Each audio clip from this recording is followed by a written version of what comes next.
주만이 나의 반석. 오직 주만이 나의 반석, 나의 구원이시니.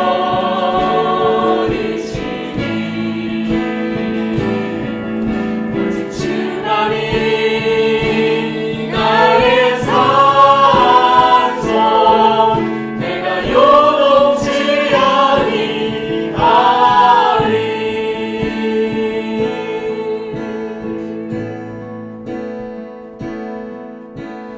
예수 나의 좋은 치료자,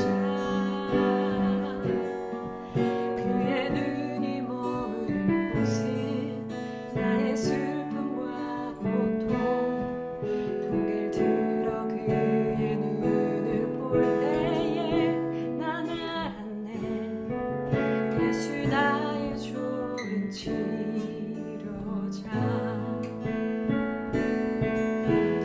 예수 나의 좋은 치료자, 그의 손길이 닿는 곳은 나의 상처와 아픔, 영원히 이룰 것 같았던 눈물 다 멎었네. 예수 나의 치료자.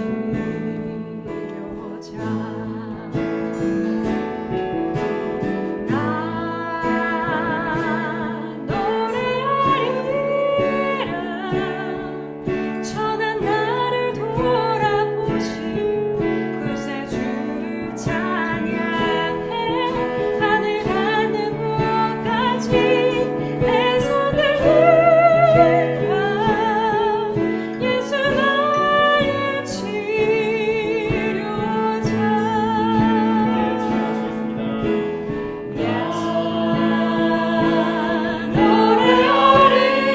노래하리라. 저런 나를 돌아보신 구세주를 찬양해. 하늘 닿는 곳까지 내 손을 들어. 예수 나의 치료자. 나 노래하리라. 노래하리라. 천한 나를 돌아보신 구세주를 찬양해. 하늘 닿는 곳까지 내 손을 들어. 예수 나의 치료자. 우리의 치료자 되신 예수 그리스도를 찬양합니다. 노래하리라. 천한 나를 돌아보신 구세주를 찬양해. 나를 닿는 곳까지 내 손을 들어. 예수 나의 치료자. 나 노래하리라. 노래하리라. 전한 나를 돌아보신 구세주를 찬양해. 나를 닿는 곳까지 내 손을 들어. 예수 나의 치료자.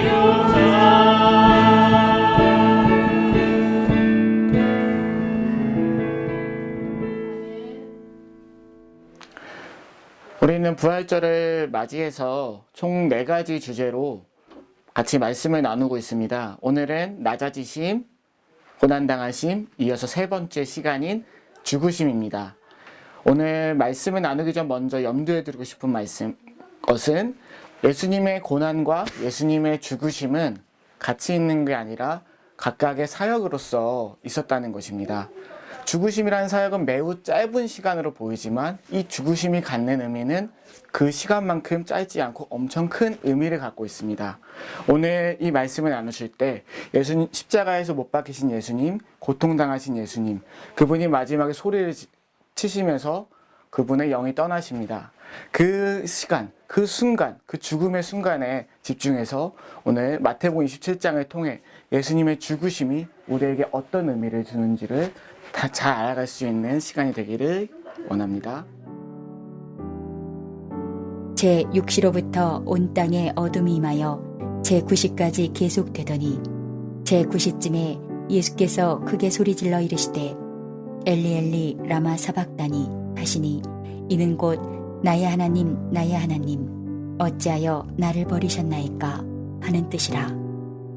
거기 섰던 자 중 어떤 이들이 듣고 이르되 이 사람이 엘리야를 부른다 하고 그 중에 한 사람이 곧 달려가서 해면을 가져다가 신 포도주에 적시어 갈대에 꿰어 마시게 하거늘 그 남은 사람들이 이르되 가만두라 엘리야가 와서 그를 구원하나 보자 하더라.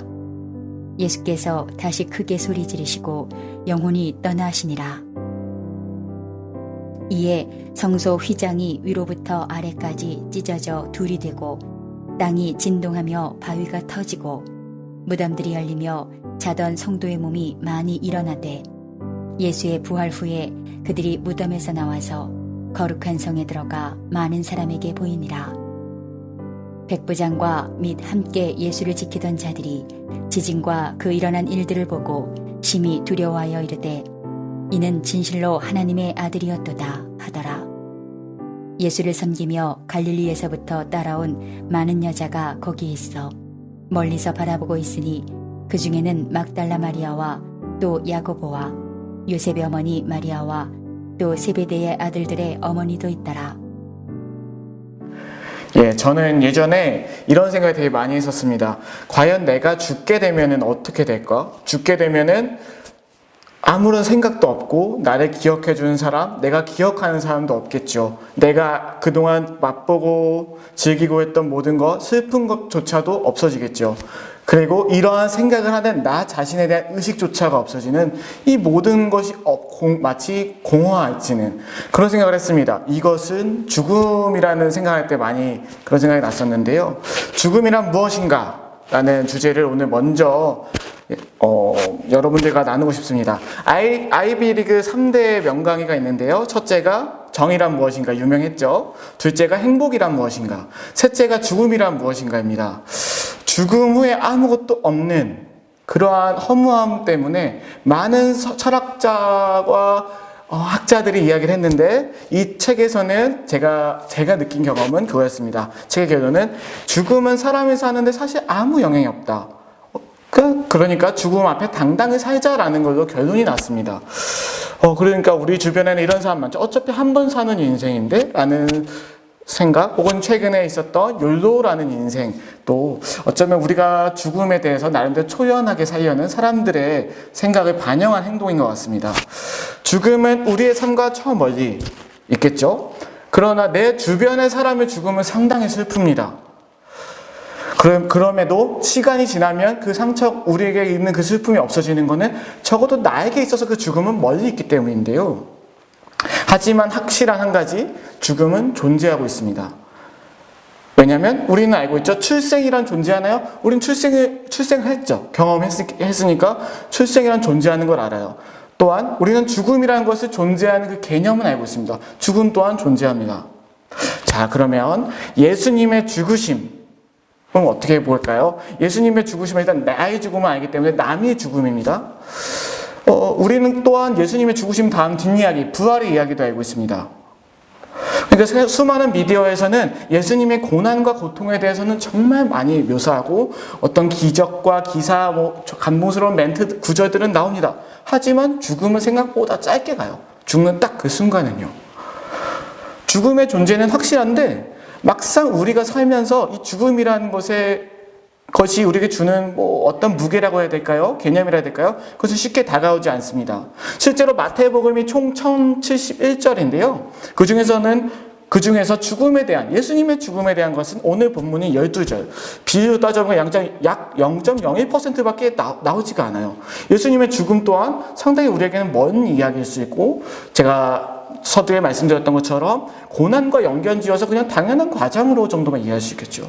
자, 그러면 그런 생각을 하고 있는 우리가 이 예수님의 죽음을 다루고 있는 본문 어떻게 봐야 될지 본문으로 들어가 보겠습니다. 45절을 먼저 제가 읽겠습니다. 제6시로부터 온 땅에 어둠이 임하여 제9시까지 계속되더니 제6시부터 온 땅에 어둠이 임했습니다. 언제까지요? 제9시까지요.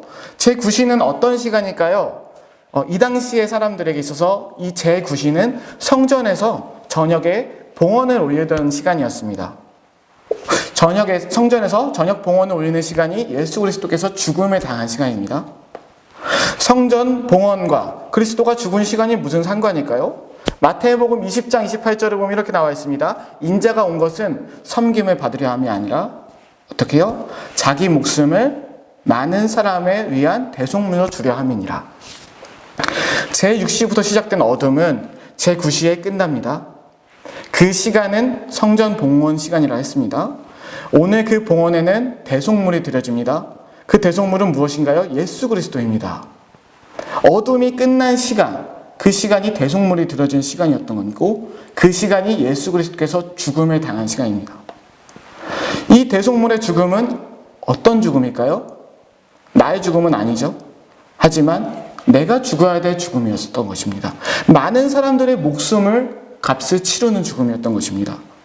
이 죽으심이 이루어지던 타이밍, 이 타이밍에 예수님께서는 두 마디를 하셨는데 오늘 본문에는 한 마디만 나와 있어요.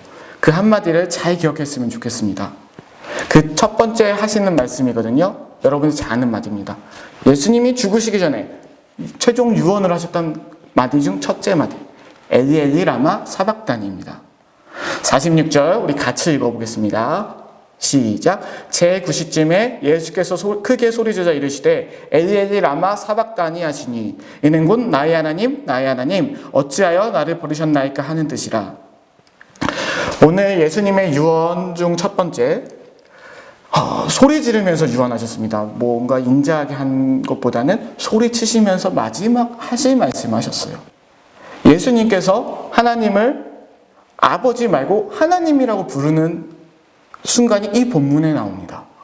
그동안 아버지라고 부르는데 여기는 하나님이라고 부르세요. 그리고 이곳에서는 소리 치시면서 죽으세요. 왜 소리 치시면서 죽으셨을까요? 우리가 지금 알고 있는 입장에서는 그 당시의 장면을 몰입한다 하면 어차피 예수님이 이렇게 말씀하실 수도 있겠죠. 괜찮아, 난 3일 후에 살 거야. 그동안 우리가 봤던 예수님의 모습이라면 인자하게 괜찮아, 내가 믿음으로 가면 된다. 3일 후면 살아날 거야. 이렇게 말할 수 있죠. 근데 예수님은 소리치시면서 죽으셨어요. 왜요? 죽는 순간이 너무 아프니까요. 아니요, 예수님의 죽음은 결코 그냥 자연스럽게 진행될 만한 가볍고 우리가 당연한 거라고 생각할 수 있을 만한 죽음이 아니었기 때문입니다. 마태복음 26장 38절에 보면은 예수님께서 이렇게 말씀하세요. 제자들에게 얘들아 내 마음이 매우 고민하여 죽게 되었으니.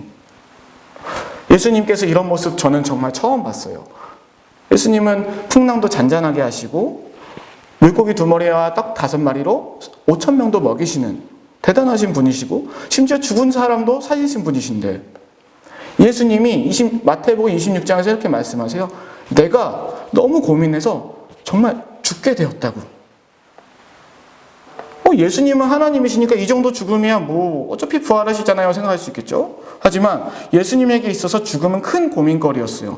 죽을 정도, 죽게 될 정도로. 이런 모습 처음이죠. 우리가 좋은 말은 아닌데 세상에 있는 많은 사람들이 이렇게 말하죠. 너무 힘들 때 나 정말 힘들어 죽을 것 같아. 좋은 말은 아닙니다. 하지만 이 말을 하는 건 그만큼 죽음의 무게가 무겁다는 거겠죠. 그러니까 예수님께서는 이 말을 하고 제자들 마태복음 26장에서 이 말씀을 하시고 3번을 기도하시는데 어떻게 하시죠? 아버지여 할만하시거든 이 잔을 내게서 지나가게 하옵소서라고 하십니다. 정말 신기했어요. 저는 제가 알던 분 같지가 않았어요. 3번이나 기도를 하셨고 성경 어디에도 예수님의 기도에 대해 이렇게 나온 표현이 없는데 땀이 피가 되도록 기도하셨어요. 이쯤 되면 어차피 하나님이신데 이렇게까지 힘들리셨나? 하는 의문이 들기 시작합니다. 십자가 고통. 그 이상의 고통이 죽음의 고통이었는데요. 이 예수님이 하신 엘리 라마 사박단이 나의 하나님 어찌하여 나를 버리시나이까는 시편 22편에 나옵니다. 여기 그리고 시편 22편에 계속 읽다 보면은 6절에 이렇게 나와요. 나는 벌레요 사람이 아니라 사람의 비방거리요 백성의 조롱거리이니이다. 예수님의 죽음은 근데 이 시편에 벌레나 조롱거리의 묘사를 뛰어넘습니다. 단순히 비방당하는 차원이 아니었어요. 왜냐하면 예수님의 죽음은요, 모든 것을 잃어버리는 죽음이었기 때문입니다. 잘 상상해 보세요. 잘 살던 사람이 하루아침에 망하면 힘들어요. 하지만 다시 회복할 수 있는 기회는 있습니다. 근데 예수님의 죽음은요, 왜 모든 것을 잃어버린 거냐면요, 이런 것조차 없어요. 그냥 끝난 겁니다.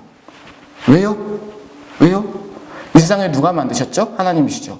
이 세상을 만드신 그분께 버림받았기 때문입니다. 우리가 버림받아야 됐지만 예수님이 이 세상을 만드신 분에게 버림받았어요. 이것을 많은 사람들의 관계가 단절됐다고요. 하나님과의 관계가 단절됐다고.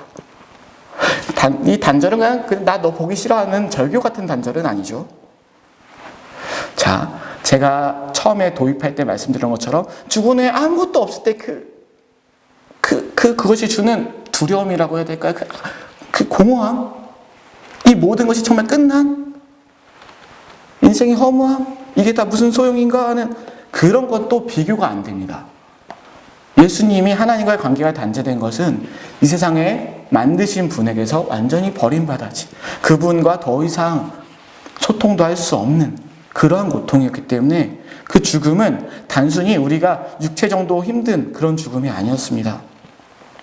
성자 하나님이셨던 예수님께 있어서 이 죽음은 엄청난 두려움이자 큰 고통이었습니다.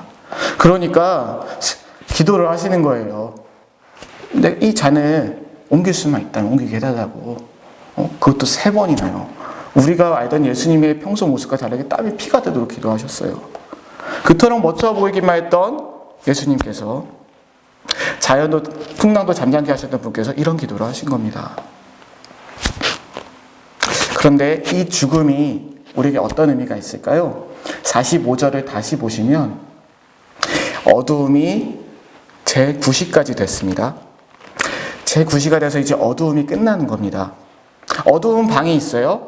여기에 전류가 흐르면은 스위치를 켜면은 방 안이 환해지죠. 제9시가 그런 시간이었습니다.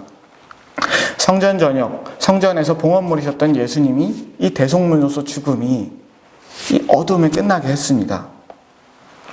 그것은 51절에서 그리고 그 끝남이 어떻게 표현되는지는 51절에 나와 있습니다. 51절 제가 읽겠습니다.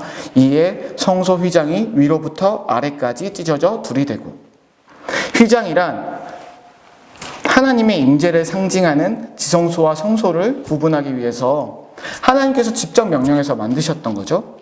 근데 하나님께 직접 명령해서 만든 휘장을 오늘 하나님께서 직접 다시 훼손시켰습니다.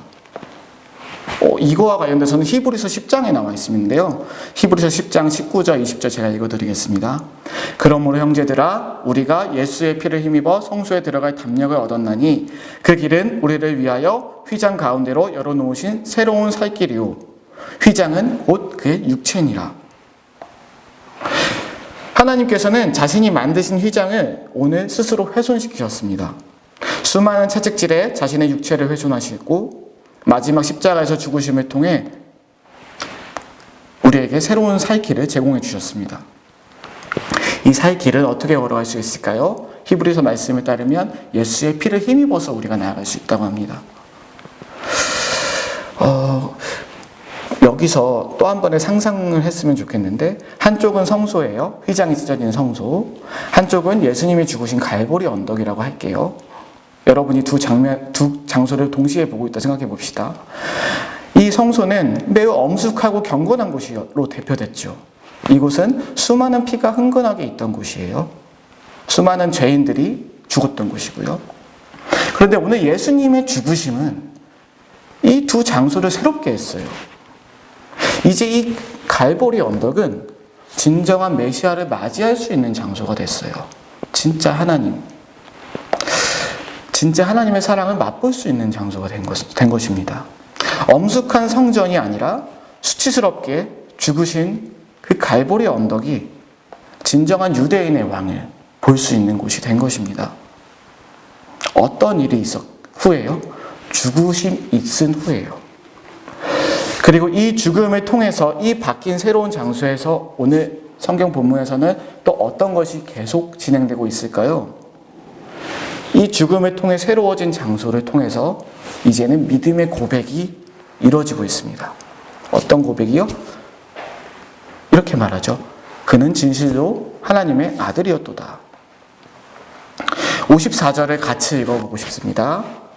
함께 읽어볼게요. 시작. 백부장과 및 함께 예수를 지키던 자들이 지진과 그 일어난 일들을 보고 심히 두려워하여 이르되 이는 진실로 하나님의 아들이었도다 하더라.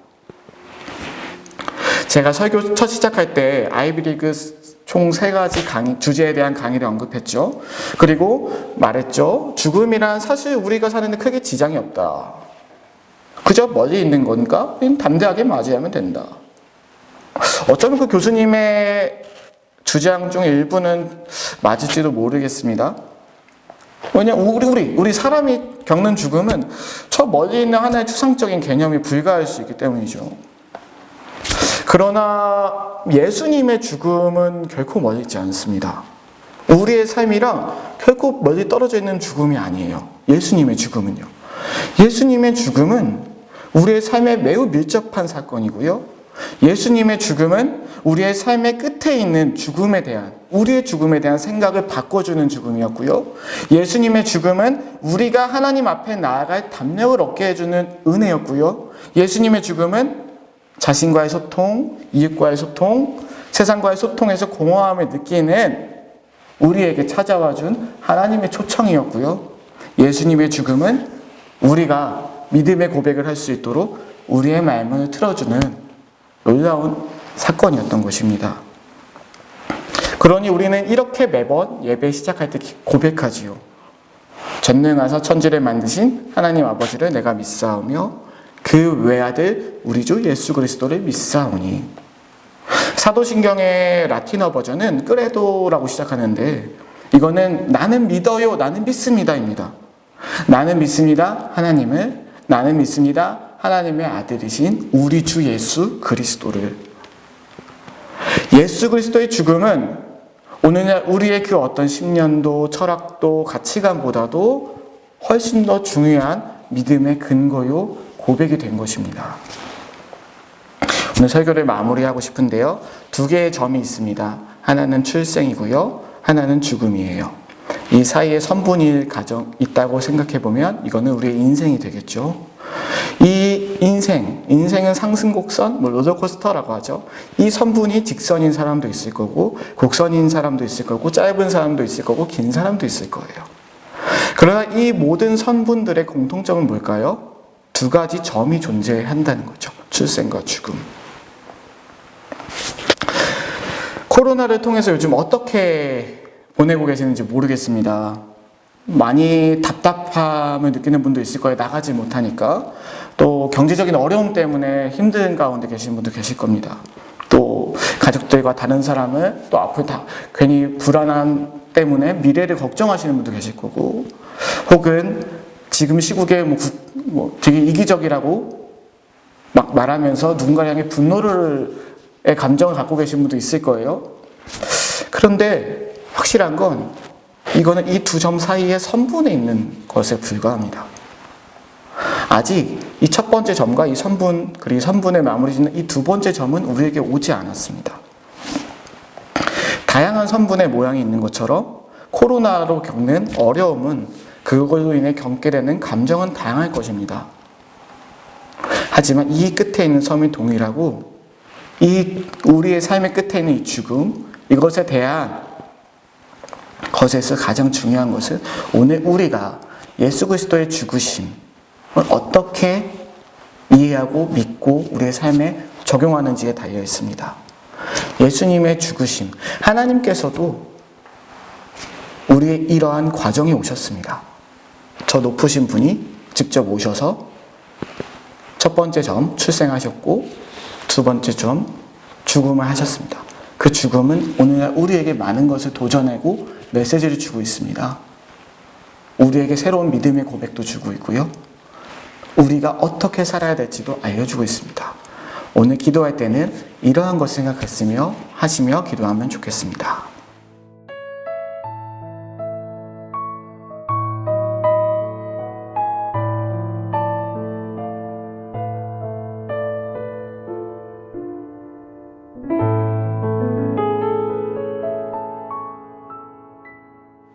자, 여러분, 제가 여러 번 질문을 했는데요. 죽음이란 무엇일까요?